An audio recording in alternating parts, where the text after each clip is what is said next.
لله رب العالمين والعاقبة للمتقين والصلاة والسلام على سيد المرسلين أما بعد قال الله تبارك وتعالى في كلامه المجيد أعوذ بالله من الشيطان الرجيم بسم الله الرحمن الرحيم فبما رحمة من الله لنت لهم ولو كنت فظا غليظ القلب لانفضوا من حولك فاعف عنهم واستغفر لهم وقال النبي صلى الله عليه وسلم لا تكونوا إماعة إن أحسن الناس أحسننا وإن ظلموا ظلمنا أو كما قال عليه الصلاة والسلام۔ محترم بزرگوں، عزیز ساتھیوں، گزشتہ ہفتے آپ حضرات کے سامنے بات آئی تھی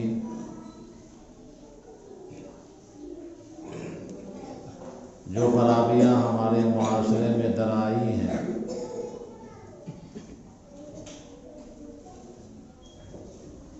بطور خاص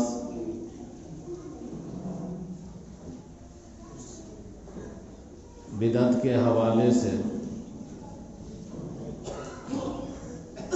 اس پر گفتگو کی گئی تھی، اور چونکہ 14 فروری تھا اس لیے اس دن کو جو دنیا یوم خرافات مناتی ہے، جس کو دوسرے مہذب نام ان لوگوں نے دے رکھا ہے دنیا کی آنکھوں میں دھول جھونکنے کے لیے، یوم عشاء وغیرہ وغیرہ،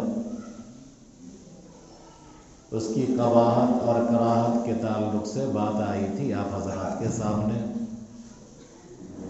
اور بتایا گیا تھا کہ اسلام میں کوئی ڈے نہیں ہے، بلکہ اسلام میں 2 ہی تہوار ہیں، ایک عید اور ایک بقرعید، بقیہ کوئی تہوار نہیں ہے۔ محرم بھی تہوار نہیں ہے،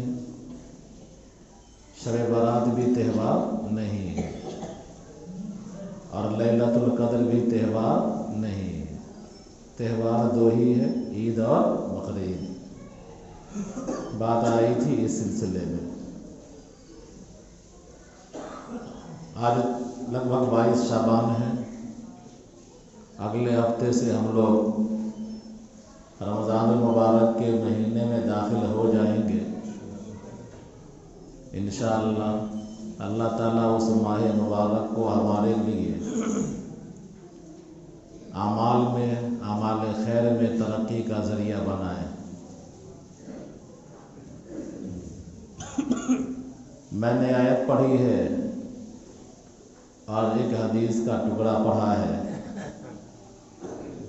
اس کو سمجھنے سے پہلے ہم کو 2 حدیث سمجھنی چاہیے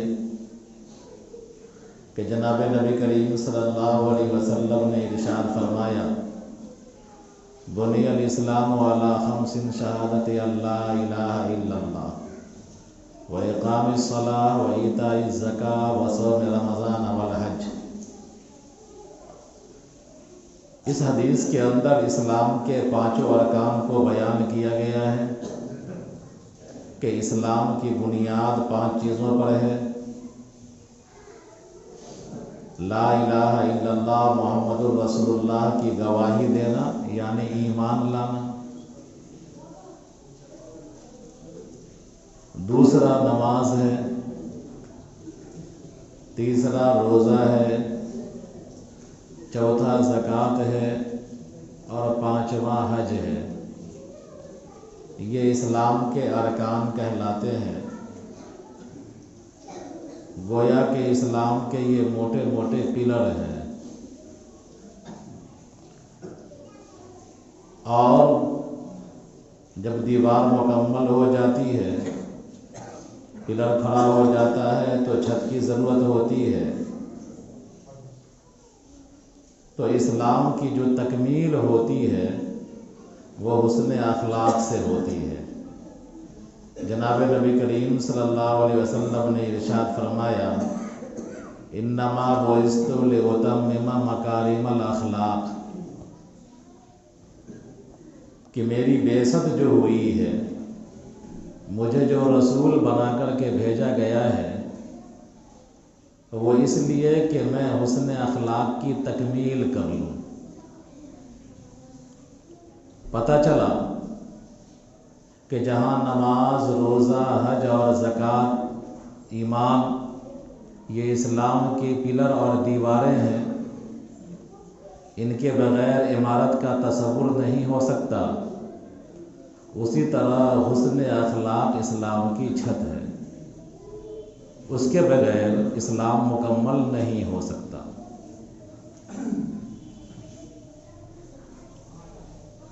میں نے جو آیت پڑھی ہے،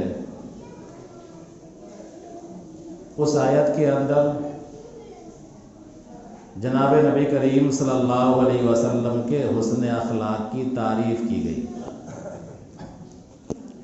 حسن اخلاق کا مطلب صرف چائے پلانا اور سلام کرنا نہیں ہے، پان کھلانا نہیں ہے، بلکہ حسن اخلاق کا باب بڑا وسیع ہے۔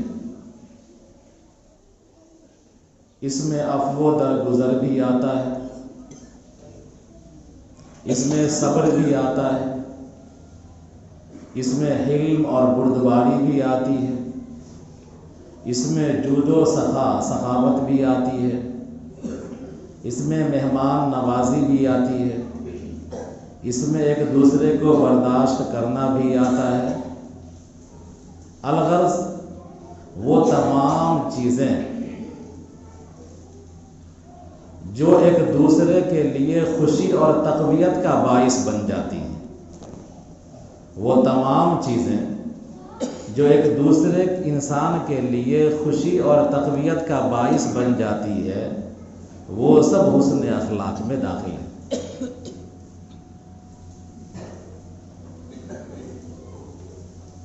جناب نبی کریم صلی اللہ علیہ وسلم کے بارے میں اللہ رب العزت نے ارشاد فرمایا انک لعلی خلق عظیم، کہ آپ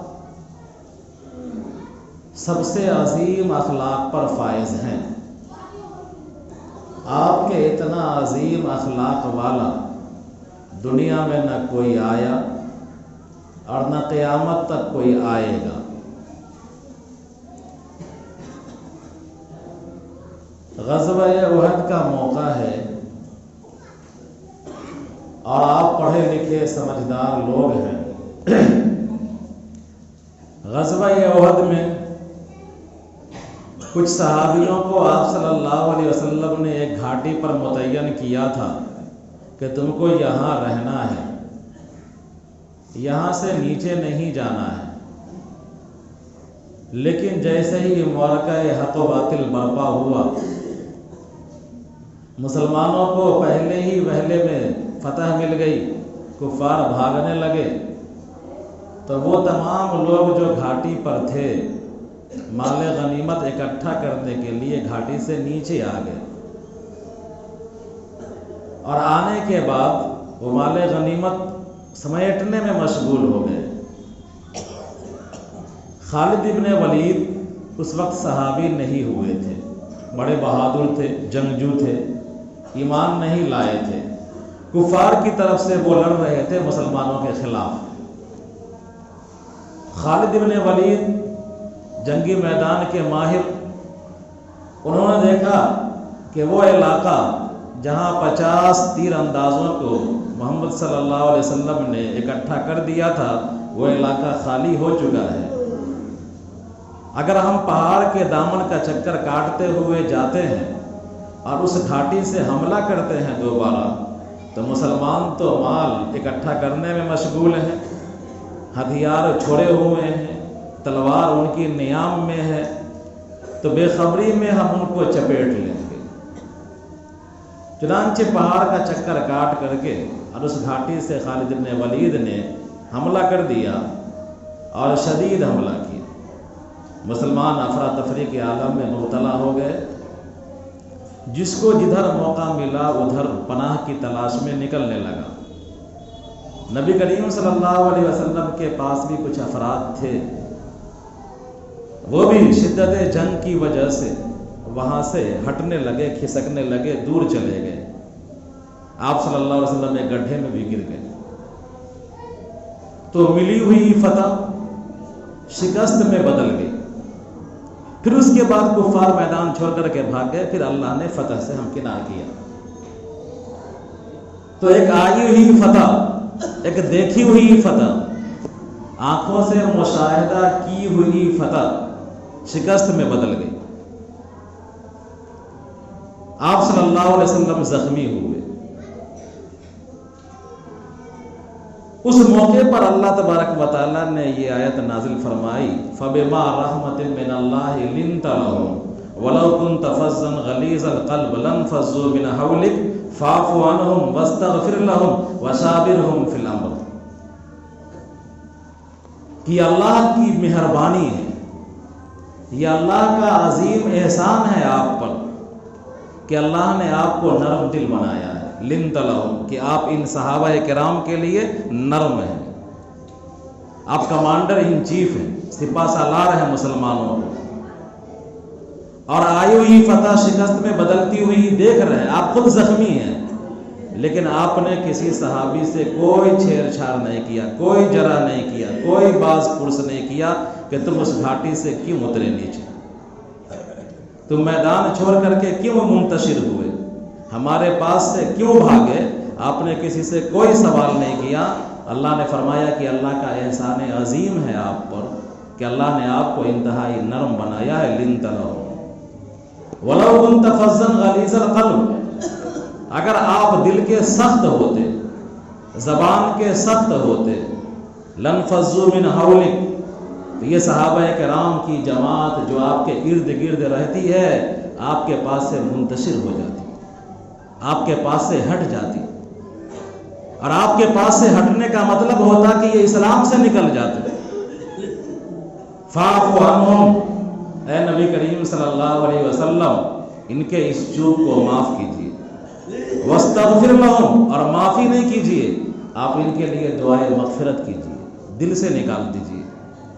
وَشَاوِرْهُمْ فِي الْأَمْرِ، اور جس کا جو مقام پہلے تھا اور جس طرح آپ ان کو بیٹھا کر کے مشورہ کیا کرتے تھے، چاہے معاشرتی امور ہو، سماجی امور ہو، سیاسی امور ہو، چاہے جنگی امور ہو، آپ جس طرح ان سے مشورہ کیا کرتے تھے، فیصلہ تو آپ ہی کرتے تھے، لیکن جس طرح آپ ان سے مشورہ کیا کرتے تھے، شاورہم فی الامر، اسی طرح ان سے مشورہ کرتے رہیے۔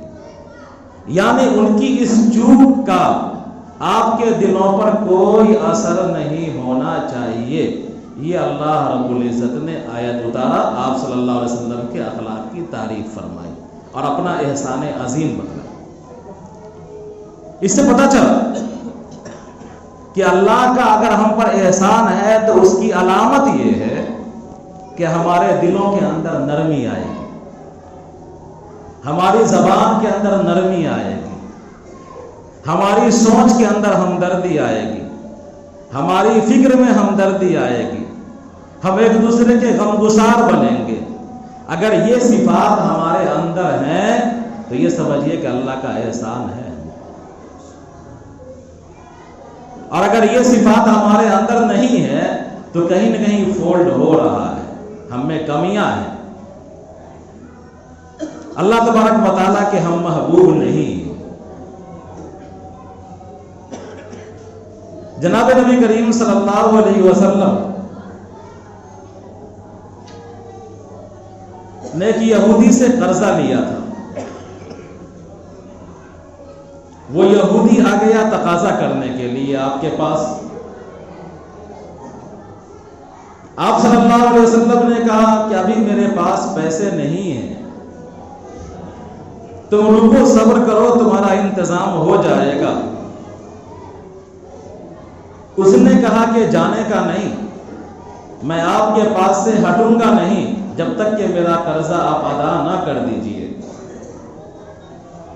آپ صلی اللہ علیہ وسلم وہیں پر بیٹھ گئے، اب وہ یہودی تھا، مسلمان نہیں تھا، آپ وہیں پر بیٹھ گئے۔ روایت کے اندر آتا ہے کہ آپ نے اس دن کی نمازیں وہیں پر پڑھی اکیلے اکیلے، یہودی بیٹھا ہوا۔ صحابہ کرام کو پتہ چلا تو صحابہ کرام بڑے غصے میں آئے اور کہا سمجھا کہ ہمارے محبوب صلی اللہ علیہ وسلم کو اس یہودی نے قیدی بنا لیا ہے ایک طرح سے۔ صحابہ کرام نے اس یہودی پر ناراضگی کا اظہار کیا۔ آپ صلی اللہ علیہ وسلم نے ارشاد فرمایا کہ نہیں، اس کو چھوڑ دو۔ اللہ تبارک و تعالیٰ نے ہمیں یعنی محمد الرسول اللہ صلی اللہ علیہ وسلم کو مسلمان اور ذمی، معاہد اور غیر معاہد، معاہد کا لفظ ہے معاہد اور غیر معاہد، ذمی اور غیر ذمی سب کے ساتھ یکساں سلوک کا ہم کو حکم دیا گیا ہے، اس کو چھوڑ دو۔ آپ نے کوئی ناگواری ظاہر نہیں فرمائی۔ اگر ہمارے گھروں کو کوئی نقصان پہنچاتے تو ہم گوارا کر لیتے ہیں، ہماری ذات کو کوئی نقصان پہنچا دے تو ہم گوارا کر لیتے ہیں، ہمارا کوئی کپڑا اکھاڑ دے گوارا ہے، ہمارے گھر پر اینٹ پھینک دے گوارا ہے، لیکن مسجد میں اگر کوئی اینٹ پھینک دیتا ہے یا مسجد کی حرمت کو کوئی پامال کرتا ہے، اس وقت ہمارا ایمان تو آسمان پر چلا جاتا ہے، ہمارا غصہ، گرچہ ہم نماز نہیں پڑھتے ہیں لیکن ہم نہیں چاہتے ہیں کہ مسجد کی کوئی بے حرمتی کر دے۔ اگر ہمارے سامنے مسجد کی بے حرمتی ہوتی رہے تو ایک ادنا ایمان والا بھی اس چیز کو گوارا نہیں کرے گا، وہ برداشت کر کے چلا جائے۔ نبی کریم صلی اللہ علیہ وسلم کا زمانہ ہے، ایک دیہاتی آیا ہے مسجد میں، دیہاتی کو مسجد کے اصول آداب معلوم نہیں ہے کہ مسجد میں کہاں بیٹھنا ہے، کس طرح رہنا ہے، معلوم نہیں ہے اس کو۔ اور اس زمانے کی مسجد تو اس طرح ٹائلز ماربل اور پختہ تو ہوتی نہیں تھی، کھجور کا ٹاٹ ہوا کرتا تھا اور کھجور کی ٹہنی کی چھت بنائی جاتی تھی، کھجور کے تنے کا پلر ہوا کرتا تھا، اس طرح مسجد تھی، کچی تھی۔ وہ دیہاتی آیا اور اس نے دیکھا کہ ایک کونے میں جگہ خالی ہے، حضور بیٹھے ہوئے ہیں مسجد میں، صحابہ کرام بیٹھے ہوئے ہیں، اس نے دیکھا کہ ایک جگہ خالی ہے، وہ کونے میں گیا مسجد کے اور اس نے پیشاب کرنا شروع کر دیا۔ کتنا غصہ آیا ہوگا صحابہ کو۔ نبی کریم صلی اللہ علیہ وسلم کو ایز اے بشر غصہ آنا چاہیے۔ صحابہ کرام چاہ رہے تھے اس کو روکنا کہ مسجد کی بے حرمتی ہو رہی ہے، مسجد کا تقدس پامال ہو رہا ہے، مسجد میں وہ استنجا کر رہا ہے اور ہم دیکھ کر کے گوارا کیسے کر لیں۔ صحابہ اس کو روکنا چاہ رہے تھے، آپ صلی اللہ علیہ وسلم نے روک دیا کہ نہیں، اس کو چھوڑو۔ کئی وجہوں سے روک دیا۔ ایک تو یہ کہ دیہاتی ہے، اس کو معلوم نہیں ہے کہ یہ مسجد کا کیا حکم ہے، مسجد کی کیا فضیلت ہے، مسجد کا کیا تقدس ہے، مسجد کے کیا آداب ہے، یہ معلوم نہیں ہے اس کو۔ دوسرا کہ اگر اچانک سب لوگ پہنچیں گے روکنے کے لیے تو پیشاب روک کر کے بھاگے گا، وہ بھاگنے کا دو نقصان ہوگا۔ ایک نقصان تو یہ ہے کہ پہلے ایک جگہ مسجد گندی ہو رہی ہے، اب کئی جگہوں پر گندگی پھیل جائے گی۔ دوسرا نقصان یہ ہوگا کہ پیشاب روکنے کا کوئی بیماری ہو جائے گی۔ آپ صلی اللہ علیہ وسلم نے چھوڑ دیا، منع کر دیا صحابہ کو۔ جب وہ پیشاب سے فارغ ہوا تو آپ اس کے پاس تشریف لائے یا اس کو بلائے، اور بلانے کے بعد آپ صلی اللہ علیہ وسلم نے اس کو سمجھایا اور مسجد کے آداب کے بارے میں بتایا۔ آپ نے اس پر کوئی نکیر نہیں کیا، کوئی سختی نہیں کی۔ امام ابو حنیفہ رحمۃ اللہ علیہ ہیں، ہمارے امام ہیں۔ امام ابو حنیفہ رحمۃ اللہ علیہ کا ایک شخص بڑا دشمن تھا،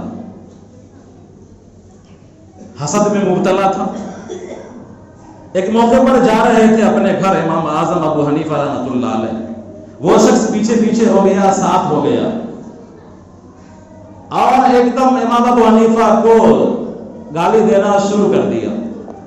جو من میں آیا گلیا رہا ہے، گلیا رہا ہے، گلیا رہا ہے۔ امام ابو حنیفہ رحمۃ اللہ علیہ ساتھ ساتھ چل رہے، کچھ جواب نہیں دے رہے۔ جب گھر کے قریب پہنچ گئے گیٹ کے پاس، تو امام ابو حنیفہ رحمۃ اللہ علیہ نے گیٹ کے باہر کھڑے ہو کر اس کو روکا اور پوچھا کہ میرا گھر آ گیا ہے، دروازے سے میں اندر جانا چاہتا ہوں، اگر تم کو کچھ کہنے کے لیے باقی ہے، اگر تمہارا پورا بھراس نہیں نکلا ہے اندر کا اور کچھ گالی دینا باقی رہ گیا ہے تو میں رکتا ہوں یہاں پر، تم اپنا پورا بھراس نکال لو، تب میں اس کے بعد اندر جاؤں گا۔ برداشت کی بات میں کر رہا ہوں۔ امام بخاری رحمۃ اللہ علیہ، جنہوں نے اتنی عظیم کتاب لکھ دی، قرآن کے بعد سب سے صحیح کتاب بخاری شریف، امام بخاری رحمۃ اللہ علیہ اپنے گھر میں بیٹھے ہوئے ہیں، اور ایک بڑا رائٹر، بڑا مصنف اپنے گھر میں جب بیٹھے گا تو اس کے ارد گرد کتاب ہوگی یا پانی انہی کا برتن ہوگا، یہی سب ہوگا، اور کیا ہوگا؟ ان کے پاس ایک باندی تھی، وہ باندی باہر نکلی، امام بخاری جہاں پر بیٹھے ہوئے تھے وہاں سے وہ باہر نکلی اور تیزی میں اس طرح نکلی کہ شیشے کا کوئی سامان تھا، گلاس یا جگ جو بھی رہا ہو، وہ گر گیا، ٹوٹ گیا۔ امام بخاری رحمۃ اللہ علیہ نے کہا کیسے چلتی؟ اتنا ہی کہا۔ اب ہمارا جوان مزدور ہوتا تو ہم کیا کرتے؟ اس باندی نے کہا کہ راستہ پورا بلاک ہے تو ہم کیسے چلیں؟ اس نے ٹکا سا جواب دے دیا اپنے مالک کو، جو اس کو خرید کر کے لایا ہے، جو اس کی پرورش کر رہا ہے، کھلا پلا رہا ہے۔ تو امام بخاری اس کے مالک ہوئے، اس کو وہ باندی کہتی ہے کہ راستہ پورا گھیر رکھا ہے تو کیسے چلو؟ امام بخاری رحمۃ اللہ علیہ نے نگاہ نیچے کیا، اس کے بعد اٹھایا نگاہ اور کہا جا، آج میں نے تم کو آزاد کر دیا اللہ کے لیے۔ وہ پہنچا رہی ہے تکلیف، وہ سامان ضائع کر رہی ہے، اور امام بخاری اس کو آزادی دے رہے ہیں، غلامی ختم کر رہے ہیں، جاؤ میں نے تم کو آزاد کر دیا۔ ان سب باتوں کو بتلانے کا مقصد یہ ہے کہ رمضان المبارک کی آمد ہے۔ اس بار موسم کے اعتبار سے تھوڑا سخت رہے گا، پچھیا ہوا تیز چلے گی، اندازہ ہے، ویسے اللہ مالک ہے، اللہ جو چاہے جب چاہے کرے۔ ہم روزے کی حالت میں ہوں گے، کھیتی کٹائی کا سیزن رہے گا، گیہوں وغیرہ کٹے گا، لوگ بہت ٹینشن میں ہوں گے، ایک تو روزے کا، دھوپ، پچھیا، کھیتی باڑی میں مشغولی۔ ایسے موقع پر لوگوں کے مزاج کے اندر چڑچڑا پن آ جاتا ہے، لوگ اور فون بکتے ہیں۔ تو ہم کو ان باتوں پر توجہ نہیں دینا ہے، ہم کو ہر حال میں ایک دوسرے کو برداشت کرنا سیکھنا ہے، ہم کو ہر حال میں نرم خوئی کا مظاہرہ کرنا ہے، ہم کو ہر حال میں ایک دوسرے کی باتوں پر صبر کرنا ہے، برداشت کرنا ہے، اور اس لیے تاکہ یہ پورا مہینہ ہمارا برباد نہ ہو جائے، ہماری پوری عبادت برباد نہ ہو جائے۔ یہ تمام باتیں سنانے کا خلاصہ یہی ہے۔ اللہ تبارک و تعالی ہم سب کو حسن عمل کی توفیق عطا فرمائے۔